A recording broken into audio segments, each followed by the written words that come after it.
Shalom saudara, kita akan belajar satu bagian firman Tuhan dalam kitab Kejadian pasal 2 ayat 18 sampai dengan 25. Saya bacakan.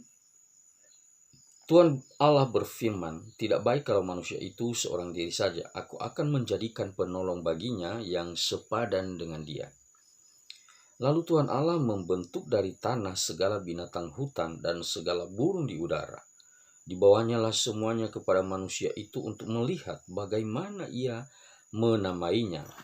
Dan seperti nama yang diberikan manusia itu kepada tiap-tiap makhluk yang hidup, demikianlah nanti nama makhluk itu. Manusia itu memberi nama kepada segala ternak, kepada burung-burung di udara, dan kepada segala binatang hutan.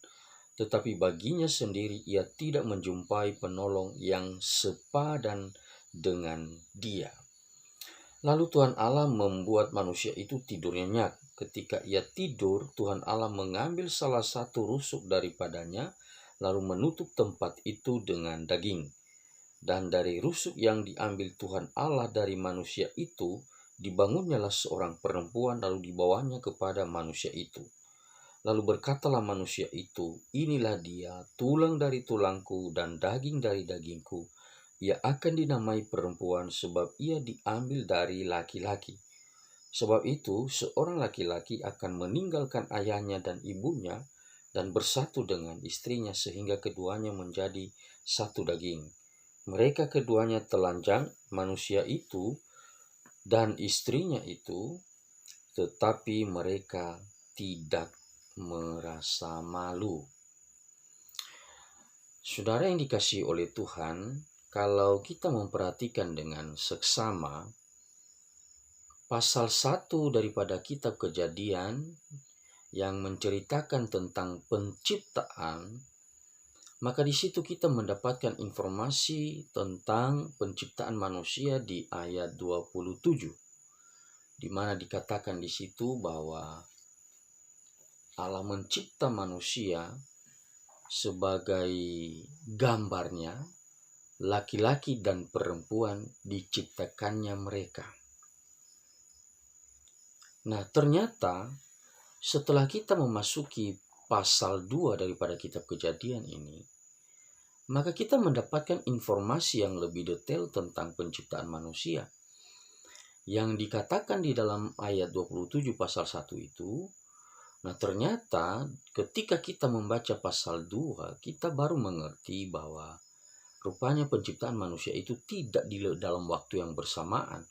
Laki-laki dan perempuan itu dicipta, ada durasi waktu yang memisahkan, ada waktu antara yang memisahkan penciptaan mereka. Dan itulah yang kita sudah bacakan ini di ayat pasal 2, Kejadian pasal 2 ayat 18 sampai dengan 25. Nah, saudara, ketika memasuki tadi pembacaan di ayat 18, kita cukup dikagetkan dengan sebuah pernyataan bahwa Tuhan Allah berfirman, "Tidak baik." Nah, saudara, kalau memperhatikan kata "tidak baik" ini tentunya kontra dengan apa yang tercatat di dalam kitab Kejadian pasal 1. Nah, saudara, kalau teliti, ada 7 kali firman Tuhan berkata bahwa Allah melihat apa yang dijadikannya itu baik adanya. Itu di ayat 4, ya, Kejadian 1 ayat 4, ayat 10, ayat 12, ayat 18, ayat 21, ayat 25, ayat 31. Nah, bahkan di dalam ucapan yang ketujuh kali, ya, sampai 7 kali, di dalam bagian itu firman Allah berkata bahwa Allah melihat apa yang dijadikannya itu baik. Di ayat 31 ada peningkatan kualitas daripada seluruh hasil ciptaan Allah. Allah melihat segala apa yang dijadikannya itu sungguh amat baik. Dan tentunya kehadiran pasal 2 ayat 18 ini menjadi kontra dengan pernyataan-pernyataan Allah di dalam pasal 1 itu. Nah, ini cukup menarik, saudara. Dan saya percaya ini bukan secara kebetulan. Tetapi ini memang menjadi perhatian kita ketika kita membaca ini. Di situ dikatakan tadi bahwa Allah berfirman. Allah sendiri yang berfirman bahwa tidak baik. Apanya yang tidak baik? Tidak baik kalau manusia itu seorang diri saja. Ya, seorang diri. Jadi ini konsep yang paling agung tentang pekerjaan Allah di tengah-tengah dunia ini, karena kita tahu bahwa setelah penciptaan manusia, maka kita melihat ada pesan, ada tanggung jawab, ada semacam tugas yang Tuhan percayakan, ya, ada mandat yang Tuhan percayakan kepada manusia itu untuk melakukan perkembangbiakan. Ya, makanya di situ dikatakan di pasal 1 ayat 28 dikatakan Allah memberkati mereka, lalu Allah berfirman kepada mereka, beranak cuculah dan bertambah banyak, penuhilah bumi dan taklukkanlah itu. Bagaimana mungkin ya seorang manusia itu, laki-laki itu bisa berkembang biak jikalau dia hanya seorang diri? Dan itu masalah, itu yang tidak baik yang dilihat oleh Allah. Manusia tidak dicipta dalam kondisi hermafrodit. Manusia juga tidak dicipta dalam kondisi dia bisa membagi diri seperti amuba. Tapi dia harus melakukan tugas dan mandat itu untuk perkembangbiakan itu. Lalu bagaimana caranya jikalau dia seorang diri? Maka kita membaca bagian ini, kita dicelikkan bahwa Allah menginginkan kehidupan yang tidak hanya dinikmati oleh seorang diri. Itu yang dikatakan oleh Allah yang tidak baik, keberadaan yang seorang diri itu sungguh-sungguh tidak baik. Nah, ini berhubungan dengan pribadi Allah sebenarnya Bapak Ibu. Ya, dari sini kita tahu bahwa Allah sendiri menolak adanya keberadaan seorang diri, manusia. Ya, dan ini kalau misalnya kita menarik juga benang merah tentang keberadaan diri Allah, ya kita tahu Allah Tritunggal.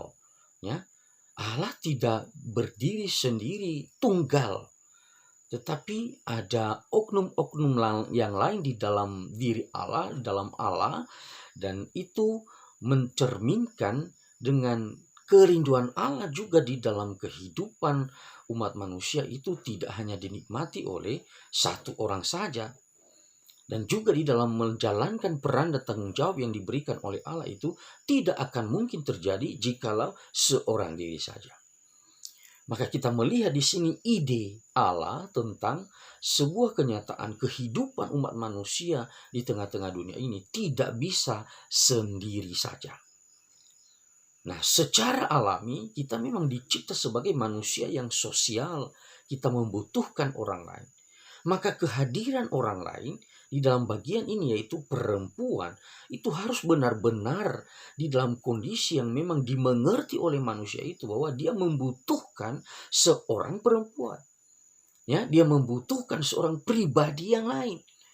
Dan Allah dalam bagian ini menciptakan seorang perempuan. Nah, sebelum penciptaan perempuan ini, ya, di dalam bagian yang kita baca itu tadi ayat 18, ya, sebenarnya kalau kita membaca setelah ayat 18 itu di situ kita bisa mendapatkan sebuah pergerakan yang sangat indah sebenarnya jikalau kita membaca langsung di ayat ke-21, ayat 18 langsung di ayat 21, sebenarnya itu sangat klop.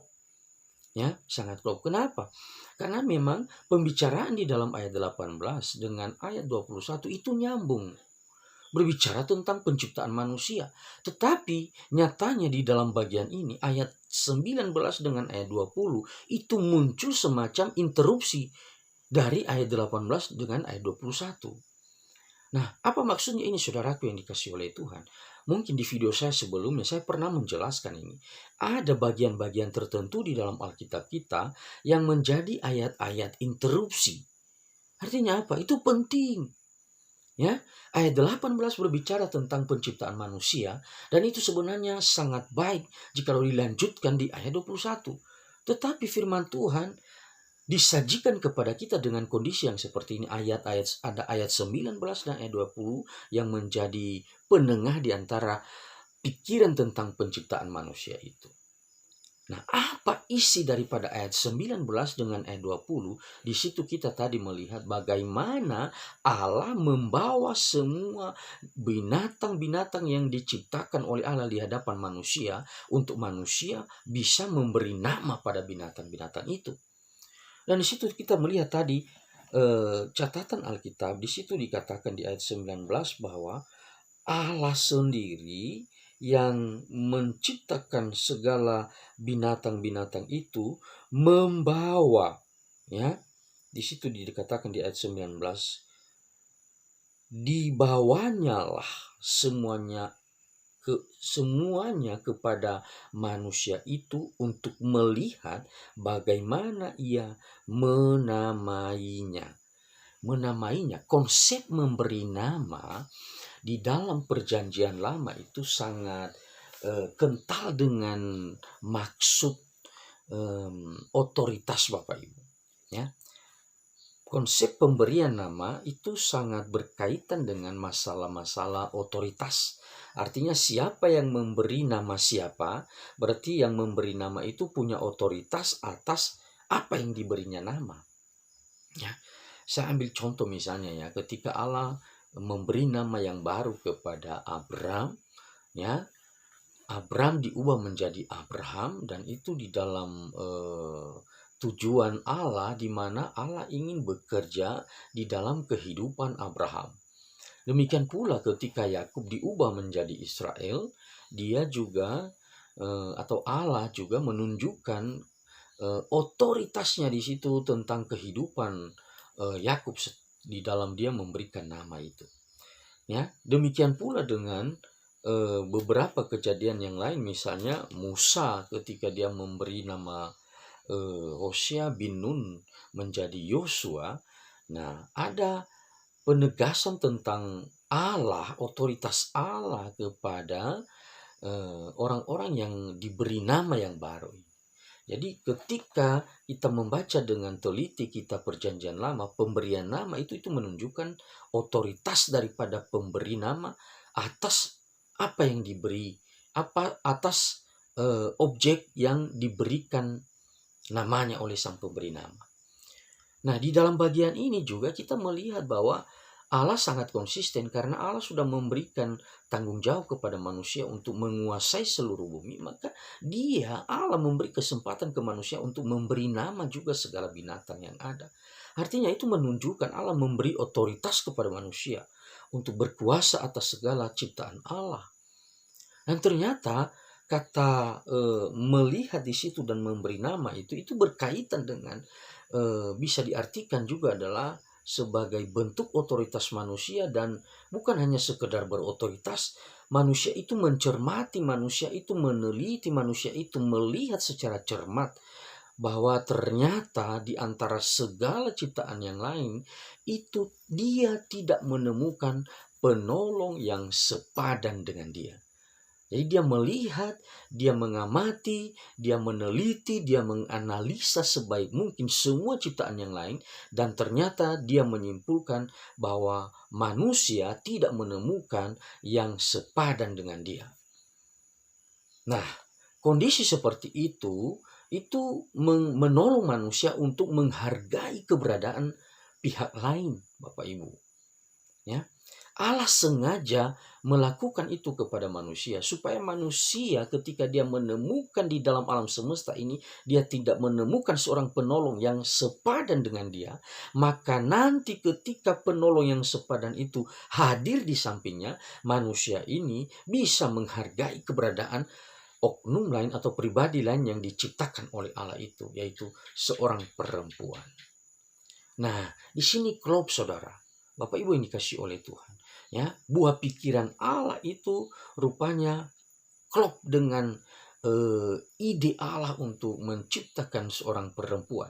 Sehingga apa yang telah difirmankannya, mandat atau tanggung jawab yang Tuhan telah beri kepada manusia untuk melakukan perkembangbiakan, barulah terjadi, baru bisa dieksekusi dengan hadirnya seorang perempuan ini. Dan uniknya, saudara yang dikasih oleh Tuhan, ya, penciptaan seorang perempuan ini memberikan gambaran kepada kita yang sangat unik. Apa itu? Perempuan itu dicipta dari tulang rusuk laki-laki. Matthew Henry berkata bahwa Allah tidak membentuk manusia dari tulang kepala supaya Allah tidak menciptakan perempuan dari kepala laki-laki supaya apa? Supaya perempuan jangan mengepalai, supaya perempuan jangan mengepalai seorang laki-laki. Dan Allah juga tidak menciptakan perempuan dari tulang kaki supaya laki-laki juga tidak menginjak-injak perempuan. Tapi perempuan diciptakan dari tulang rusuk. Itu ada ide tentang kesetaraan. Ya, Bapak Ibu, sesuai dengan tema kita pada Minggu tanggal 4 Oktober 2020 ini, kesetaraan di hadapan Allah. Nah, di situ ada nilai kesetaraan ketika Allah mencipta perempuan itu dari tulang rusuk. Ya, karena tulang rusuk itu dekat di hati dan juga menjadi lambang daripada perlindungan. Ya. Saya melihat olahraga tinju atau olahraga bela diri lainnya. Ya, kalau orang sedang berolahraga tinju atau olahraga bela diri, itu orang pasti tangannya itu seperti ini, Bapak Ibu, seperti ini. Ya, sikunya itu ditaruh di bagian rusuknya itu sebelah kiri atau sebelah kanan, ya, sehingga posisi seperti ini menunjukkan bahwa dia melindungi bagian badannya di belakang daripada tangan ini, yaitu itu di bagian tulang rusuk ya, bagian rusuknya itu dilindungi. Ya, ini gambaran kenapa Allah mencipta seorang perempuan dari tulang rusuk, gambaran tentang sebuah bentuk perlindungan. Laki-laki harus melindungi perempuan atau istrinya, dan itu didekatkan dengan hati, itu kata Matthew Henry. Ya, supaya dikasihi, supaya disayangi, supaya dihargai keberadaannya. Nah, ini juga menunjukkan kepada kita Bapak Ibu prinsip-prinsip tentang kehidupan pernikahan. Ya, bukan saja bahwa manusia itu baik laki-laki maupun perempuan itu setara di hadapan Allah, tetapi bagian ini juga menunjukkan kepada kita prinsip-prinsip yang saya sebutkan tadi, bahwa seorang laki-laki sebenarnya sudah sepantasnya harus menghargai keberadaan perempuan atau istrinya. Dia harus menjaga dan memelihara, dia harus melindungi, dia harus mengasihi, dia harus menyayangi. Nah, jadi ini juga menghindari kita dari berbagai macam penyimpangan-penyimpangan di dalam kehidupan keluarga yang tidak dikehendaki oleh Allah. Jadi perempuan juga tidak bisa mengepalai laki-laki. Ya, perempuan juga tidak bisa lebih dominan daripada laki-laki. Dia harus tunduk kepada laki-laki, dia harus taat kepada suaminya. Ya, jadi dari awal ini Bapak Ibu, sebenarnya landasan daripada pernikahan itu Allah sudah nyatakan melalui ayat firman Tuhan ini. Jadi ini buah pikiran Allah yang sangat agung. Penciptaan manusia laki-laki dan perempuan ini buah pikiran Allah yang sangat agung, yang sangat hebat. Dan inilah yang dikehendakinya di dalam manusia menjalani kehidupannya di tengah-tengah dunia ini. Ya, bagian ini sebenarnya mengajak kita untuk berpikir menghindari segala bentuk penyimpangan-penyimpangan seksual yang terjadi dari zaman ke zaman. Ya. Jadi di sini ada peletakan tentang dasar-dasar kehidupan keluarga yang bersifat monogami Bapak Ibu. Monogami, sekali lagi monogami. Makanya kekristenan hanya mengakui pernikahan yang monogami. Tidak ada istilah poligami maupun poliandri. Poligami itu artinya seorang laki-laki punya banyak istri. Dan sebaliknya juga poliandri, seorang perempuan memiliki banyak suami. Ya, jadi landasan kebenaran firman Tuhan ini sudah jelas. Bahwa Tuhan Allah menunjukkan kepada kita, ini loh kehidupan manusia yang normal di tengah-tengah dunia ini. Seorang laki-laki dan seorang perempuan. Ya, jadi itu tidak boleh berubah secara jumlah. Seorang laki-laki, satu laki-laki dan satu perempuan. Bukankah di dunia ini terlalu banyak hal-hal penyimpangan-penyimpangan yang kita lihat dan kita saksikan? Ada seorang laki-laki ya yang bukan Kristen, dia punya 5 sampai 6 perempuan. Ada juga seorang perempuan yang punya banyak suami. Dan itu semua penyimpangan-penyimpangan, Bapak Ibu. Di dalam kehidupan seorang yang takut akan Tuhan, yang percaya kepada Tuhan Yesus, maka dia harus taat, dia harus tunduk pada hukum Allah yang seperti ini. Hukum pernikahan itu adalah seorang laki-laki dan seorang perempuan. Yang kedua, juga pernikahan itu adalah seorang laki-laki dan seorang perempuan, menunjukkan kepada kita bahwa ini menolak tentang pernikahan sejenis. Ya, ini menolak ide-ide yang gila, ide-ide yang sesat, ide-ide yang aneh-aneh di dalam dunia ini. Kenapa? Di dalam dunia ini ada penyimpangan-penyimpangan.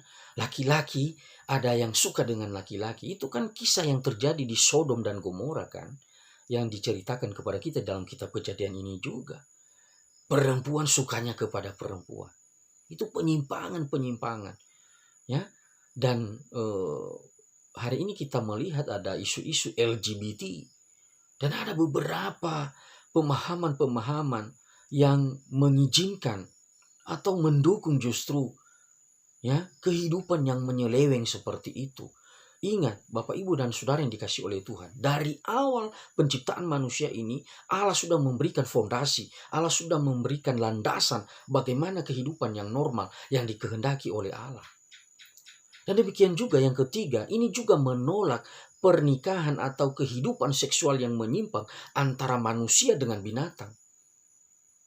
Kalau Bapak Ibu cermati tadi di ayat 19 dengan ayat 20 itu, di situ ketika manusia memberi nama kepada binatang itu, memang benar ada penunjukan otoritas di situ. Tetapi di sisi yang lain sebenarnya, itu saya tadi sudah katakan bahwa memberi nama itu dia harus mencermati, dia harus memikirkan, dia harus menganalisa.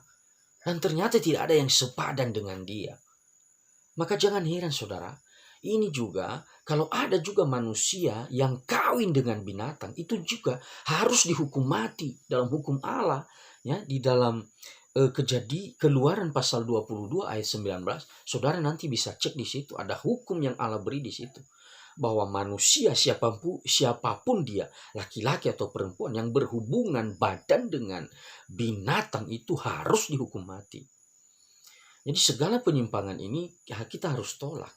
Makanya saya secara pribadi itu heran dengan orang-orang yang memperjuangkan ya atas nama nilai-nilai kemanusiaan, memperjuangkan LGBT bisa masuk di dalam gereja, bisa dilayani di dalam gereja, bisa hadir di dalam gereja, dan seakan-akan menunjukkan sikap yang menjunjung tinggi nilai-nilai kemanusiaan.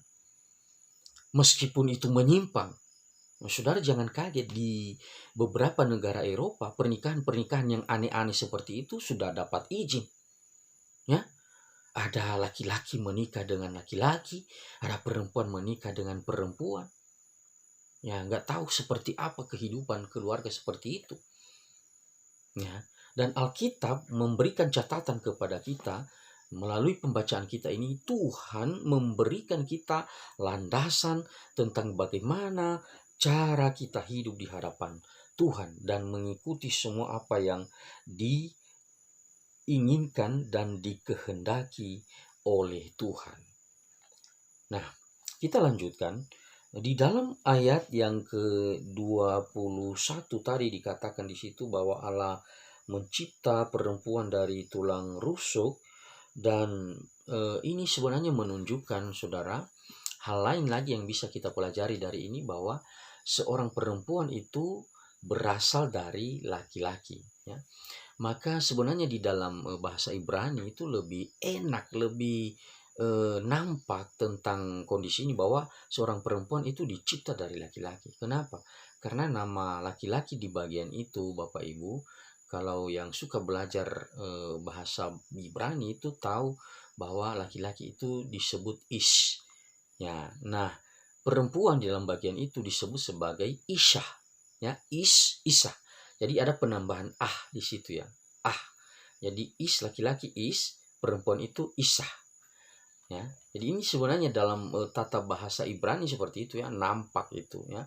Mungkin lebih mirip juga dengan bahasa Inggris ya, men dan woman ya. Jadi mirip seperti itu ya. Di bahasa Indonesia kita nggak ada kesan seperti itu, kita nggak tahu. Tapi ternyata dalam bahasa Ibrani itu bahasa perjanjian lama itu nampak sekali ya, laki-laki dan perempuan itu isah. Ada penambahan di belakangnya ya, makanya jangan heran kalau ada dosen saya dulu bilang, makanya jangan heran kalau perempuan itu suka mengeluh ya, jangan heran ya. Ya, segala-segala jadi itu dari bagian itu ya, bisa kita lihat kehidupan memang seperti itu. Nah, apa yang perlu kita pelajari dari bagian ini Bapak Ibu? Bagian ini sebenarnya menunjukkan kita hakikat kemanusiaan yang paling asasi. Hakikat kemanusiaan yang paling asasi. Laki-laki dan perempuan itu rupanya tidak jauh ya, diikat oleh satu ikatan yang sangat dekat, karena perempuan itu berasal dari seorang laki-laki. Kemudian yang kedua, bahwa setelah kehadiran perempuan barulah terjadi mandat yang diberikan oleh Allah kepada manusia untuk berkembang biak, untuk aktif di dalam prokreasi ya. Jadi Allah tidak lagi harus disibukkan dengan penciptaan manusia yang lain. Jadi Allah melibatkan manusia itu dalam proyek pekerjaan atau dalam rencana Allah untuk memenuhi bumi ini dengan cara memberikan manusia kesempatan untuk berkembang biak ya, melalui kehadiran seorang laki-laki dan seorang perempuan. Dan yang ketiga, dalam bagian ini kita diberikan fondasi-fondasi, landasan-landasan tentang bagaimana cara hidup keluarga yang normal yang dikehendaki oleh Tuhan Allah kita. Dan yang terakhir adalah kita melihat respons daripada manusia ketika manusia itu melihat ada perempuan yang dicipta oleh Allah di sampingnya, dan dia menunjukkan rasa sukacita di situ ya. Di ayat 23 di situ dikatakan, lalu berkatalah manusia itu, inilah dia, tulang dari tulangku dan daging dari dagingku ya. Dia menunjukkan rasa sukacitanya, kehadiran perempuan di sisinya itu menambah sukacitanya. Ini dikatakan dalam tafsiran bagian itu, ayat 23 itu dikatakan semacam sajak, semacam puisi, semacam pernyataan sukacita dari manusia itu ketika dia melihat ada orang lain yang hadir di sisinya, yaitu seorang perempuan. Ya, jadi kehadiran orang lain adalah sukacita bagi kita, dan itulah respons kehidupan seseorang yang hidup di dalam Tuhan ya. Orang lain baginya adalah justru menjadi sumber sukacita ya. Jadi kadang sekarang ini justru kebalikan ya dari apa yang saya katakan ini. Kehadiran orang lain di sisinya kadang tidak mencerminkan sukacita ya, malah menjadi duka cita. Nah, itu bermasalah. Kalau seperti itu ada masalah ya. Jadi dalam kehidupan keluarga sebenarnya harus ada sukacita, harus ada kesenangan, harus ada rasa puas, rasa syukur, rasa senang ketika kita melihat ada orang lain di sisi kita, ada orang lain di samping kita, dan tentunya dengan penuh ucapan syukur, menghargai bahwa itu adalah pemberian daripada Allah yang bermurah hati. Nah, oleh sebab itu, saudaraku yang dikasihi oleh Tuhan, kita di dalam bagian ini melihat bahwa Allah memang menghendaki kehidupan yang sangat baik. Allah menghendaki kehidupan yang normal, yang seperti yang kita dapatkan di dalam bagian ini, ya. Jadi makanya sebenarnya seringkali disebutkan kan bahwa suami istri seringkali disebut sebagai tulang rusuk yang hilang dari seorang laki-laki. Nah, saudara, hanya Adam yang hilang tulang rusuknya, ya. Yang hilang tulang rusuk itu hanya Adam, ya. Jadi kita semua keturunan daripada Adam, tulang rusuk kita tetap, ya. Tapi Adam itu menjadi representasi daripada kita, ya. Adam menjadi perwakilan kita, representasi kita, seluruh umat manusia. Makanya jangan pusing dan memikirkan jangan-jangan tulang rusuk saya ini memang enggak imbang, ya, udah kurang satu. Enggak, itu hanya Adam, ya. Dan kita semua itu sudah diwakili oleh Adam soal penciptaan perempuan dari tulang rusuk itu, ya. Jadi saudaraku yang dikasihi oleh Tuhan, melalui kebenaran ini kita dicelikkan, kita diperhadapkan dengan kenyataan bahwa memang Allah mencipta seorang laki-laki dan seorang perempuan sebagai pasangan, sebagai suami istri di hadapan Tuhan, yang harus saling menghargai, harus saling menyayangi, dan harus melandasi kehidupan pernikahan mereka dengan rasa syukur, dengan sukacita, dan tentunya itu untuk kemuliaan bagi nama Tuhan. Mereka juga setara di hadapan Tuhan, sama-sama diberi anugerah oleh Tuhan, sama-sama diperhatikan oleh Tuhan, dan semestinya juga sama-sama mendapatkan warisan-warisan yang diperkenan oleh Tuhan, yaitu warisan kehidupan kekal bagi setiap manusia yang takut akan Tuhan. Ya, puji Tuhan, di dalam Yesus Kristus kemanusiaan kita disempurnakan utuh. Nah, biarlah saudara melalui renungan pada hari ini, biarlah Tuhan boleh memberkati kita. Amin.